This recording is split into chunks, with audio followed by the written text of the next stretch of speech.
মৌলভীবাজারে শ্রীমঙ্গলে সনাতন ধর্মাবলম্বীদের অন্যতম ধর্মীয় উৎসব শ্রী শ্রীকৃষ্ণের জন্মাষ্টমী উপলক্ষে বর্ণাঢ্য শোভাযাত্রা অনুষ্ঠিত হয়েছে।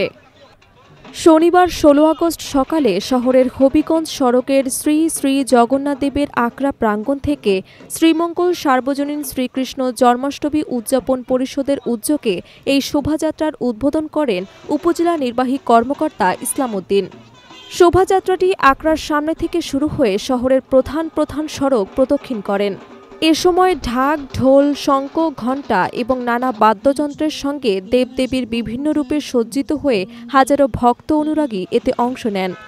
শোভাযাত্রার নানা রঙে মুখরিত হয়ে ওঠে শ্রীমঙ্গল শহর। পরে আখড়া প্রাঙ্গণে বিশ্ব শান্তি এবং সকলের মঙ্গল কামনায় সমবেত প্রার্থনার আয়োজন করা হয়।